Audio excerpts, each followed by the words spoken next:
ایسی بات نہ ہو جس سے خداوند کوئی بھی تیرا بیٹا یا بیٹی کسی برکت سے محروم رہے یا تیرے کلام کو نہ سن سکے. خداوند سارے نیٹ ورک کو یسوع تیرے لہو سے سیل کرتے ہیں. خداوند جی تیرا شکر کرتے ہیں خداوند اب جب کہ ہم تیری میٹھی آواز سننے کو ہے خداوند, تیرے کلام کو ہم سننے کو ہے خداوند جی. اپنے بندہ کو کثرت سے برکت دے خداوند, کثرت سے پاسٹر لیاقت تنویر کو خداوند جی تیرے لہو میں کور کرتے ہیں. اپنے بیٹے کو کثرت سے آج استعمال کرنا, الفاظوں کی ترتیب دینا خداوند, جب تک وہ بولتے رہے تیرا پاک ان کی مدد اور ان کی رہنمائی کرتا رہے خداوند جی. ایک ایک لفظ خداوند ہم سب کی زندگیوں کے لیے خداوند جی کثرت سے کام کرے خداوند, اور آج کا کلام خداوند ہم سب کی زندگی میں 100 گنا پھیل رہا ہے. پاک خدا تو اپنے بندہ کو آج کثرت سے استعمال کرنا اور خداوند اپنی حفاظت اور اپنی پناہ میں ہمیشہ رکھنا یسوع جی. سارے انوائرمنٹ کو, ساری آب و ہوا کو یسوع تیرے لہو میں کور کرتے ہیں خداوند, اور ہم خداوند جی اپنے آپ کو بھی تیرے پاک روح کے تابع کرتے ہیں. تو ہم سب کو بھی سننے والے کان عطا کر خداوند جی, قبول کرنے والا دل عطا کر, توفیق بخش کہ اس کلام کو ہم اور لوگوں تک بھی پہنچائیں خداوند. تیرا شکر کرتے ہیں, تو ہم سب کو کثرت سے آج برکت دینا خدا باپ. یہی سب کچھ مانگتے اور پا لیتے ہیں تیرے میٹھے جلالی یسوع مسیح ناصری کے نام میں, آمین. Thank you. آمین آمین. Thank you very much sister Maliha اس بابرکت دعا کے لیے. خداوند آپ کو اور آپ کے گھرانے کو بہت برکت عطا کرے. جی آئیے, وقت ہے کہ ہم اپنا سارا دھیان خداوند کے کلام کی طرف لگائیں, خداوند کی منہ کی باتوں کی طرف لگائیں, اپنے آپ کو تمام دنیاوی کاموں سے, باتوں سے پتہ نہیں کیا بار ڈسکنیکٹ ہو. جی پلیز ریکویسٹ ہے آپ سب سے کہ آپ ٹائم ٹو ٹائم اپنے مائکس چیک کرتے رہا کریں. Thank you very much. جی آج ہم سیکھیں گے, ٹاپک ہے آج کا میری بنت قوم کیوں شفا نہیں پاتی, اور یہ کلام, یہ ٹاپک ہم سیکھیں گے پاسٹر لیاقت تنویر کے وسیلہ سے. جی پاسٹر جی میں ریکویسٹ کروں گی کہ آپ اپنے مائک کو انمیوٹ کریں, خدا کا کلام ہم سب تک پہنچائیں. ویلکم پاسٹر جی.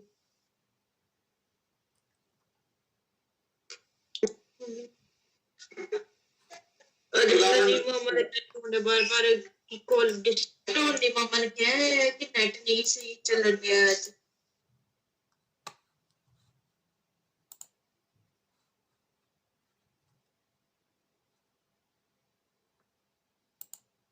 جی پاس سٹارٹ کریں. یس سر میں انتظار کر رہا ہوں. نہیں ٹھیک ہے, ویلکم.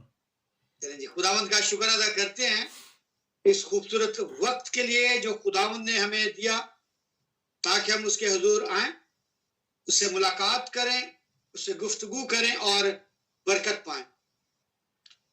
شکریہ سسٹر انیلا آپ کے اس خوبصورت تخت کے لیے جو آپ نے خداوند کے لیے سجایا, اور اس دسترخوان پر خداوند کی دی ہوئی خوراک جو اس کی بھیڑوں کے لیے ہے اس کے لیے تیاری کی. خداوند آپ کو اور آپ کے گھرانے کو اس کے لیے برکت دے.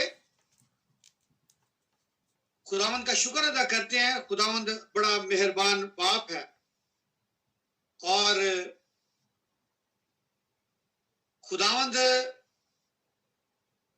نہایت ہی رحیم باپ ہے.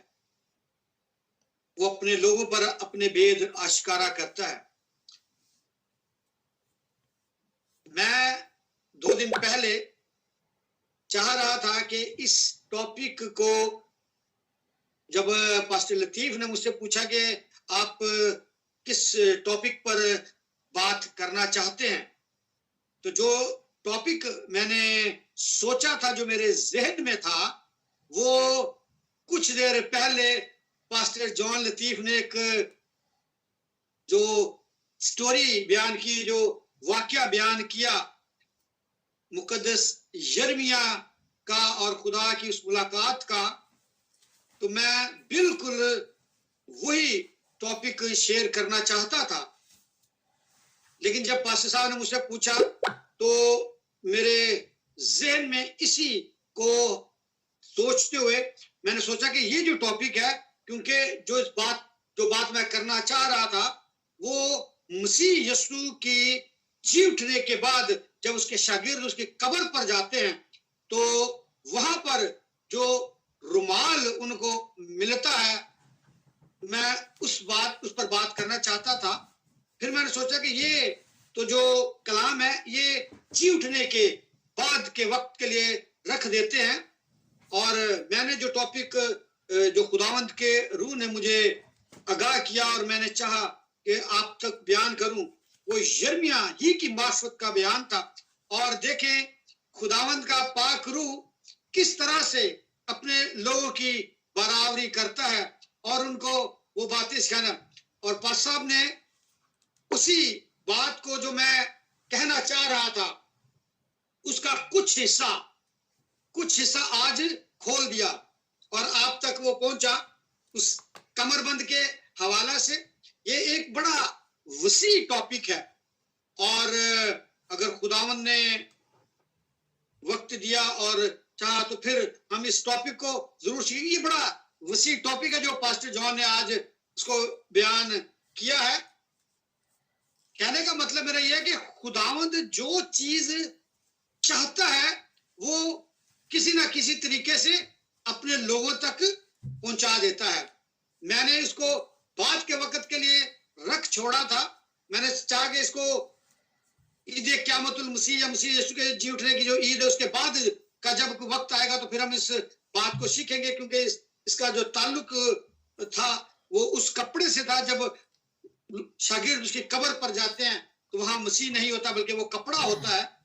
تو آج خداوند نے اس کا کچھ حصہ آپ تک بیان کر دیا. اسی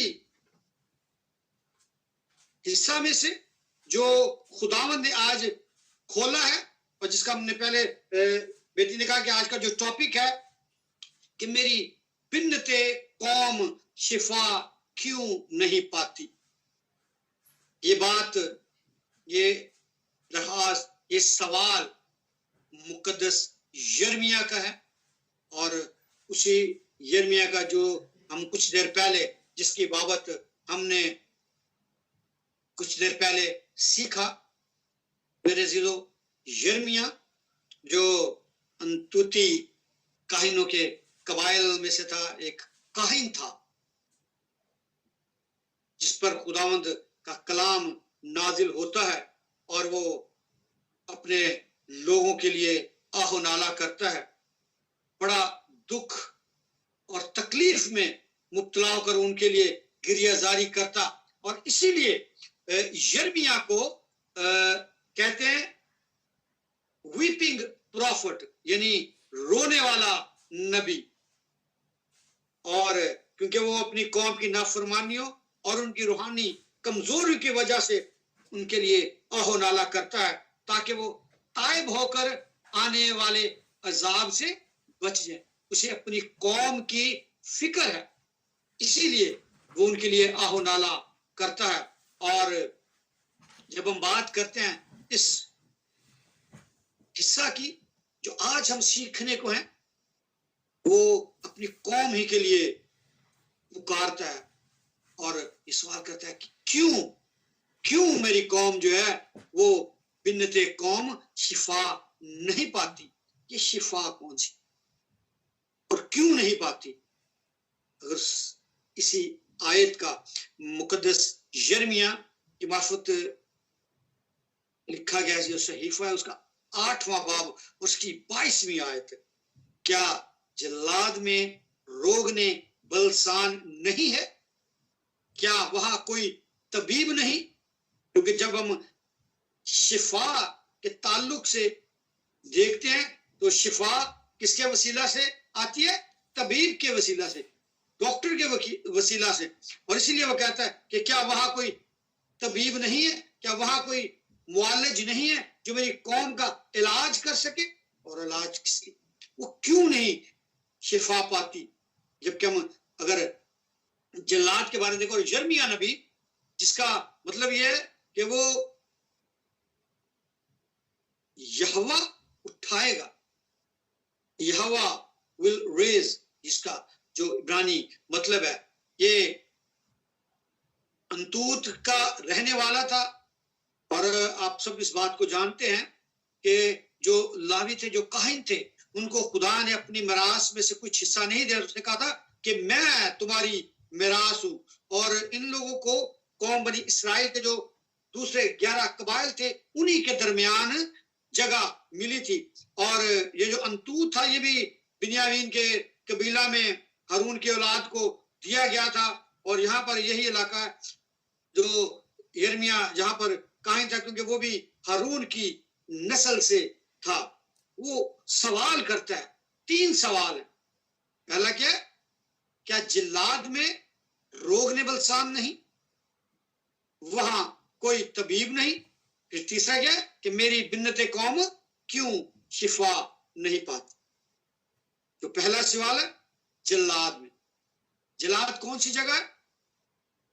اگر ہم بائبل مقدس کا مطالعہ کریں اور آپ میرے ساتھ کھولیں مقدس کلام کو, تو اس کا جو پہلی کتاب ہے شریعت کی جو پہلی کتاب ہے پیدائش, اور اس کے 31ویں باب کو جب آپ وہاں پر ایک واقعہ ملتا ہے.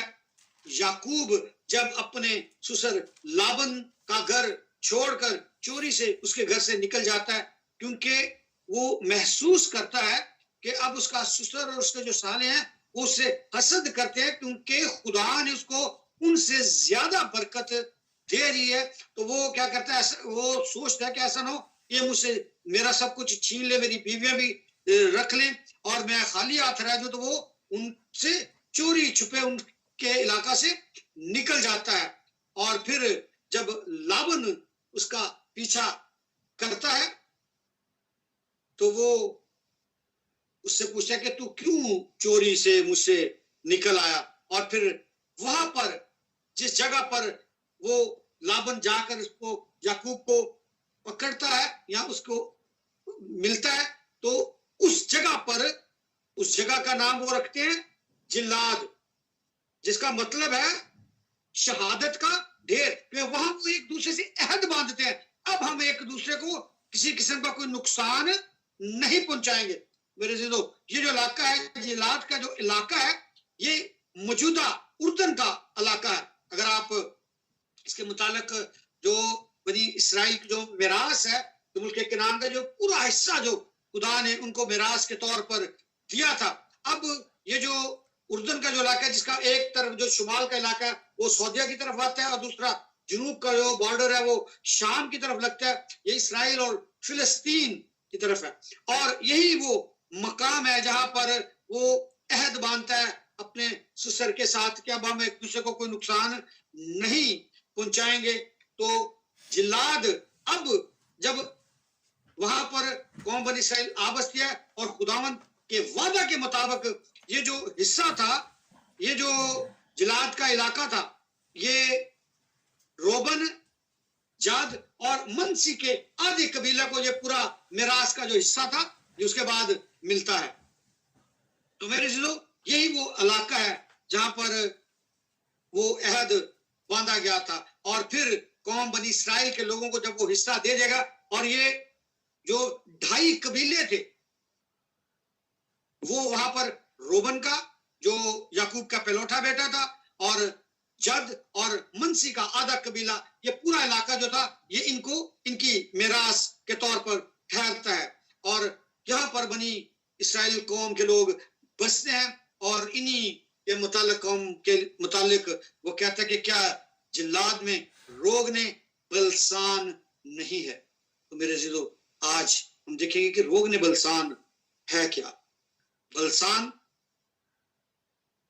ایک بام ہے جس کو بلاسمو یا بال بھی کہتے ہیں, عربی میں بال کہتے ہیں اور عبرانی میں بال شمین. بال شمین, بال کا مطلب ہوتا ہے آقا یا سردار, اور شمین تیل یا روغن. تو جس کا اگر اس کو ملا کر دیکھتے ہیں بلسان کو بال شمین جو عبرانی میں سے آیا ہے, اس کا مطلب ہے سارے تیلوں کا جو ایک سردار ہے, جو تیلوں کا سردار ٹھہرا. تو اس سے آپ اندازہ لگائیں کہ وہ کس قدر اہمیت کا حامل ہوگا اور کیوں اس کا ذکر بائبل مقدس میں بہت ساری جگہوں پر آیا ہے. یہ جلاد کے علاقے میں ایک درخت کے گوند سے تیار کیا جاتا تھا, اور اس کا ذکر ہم اس وقت بھی پڑھتے ہیں جب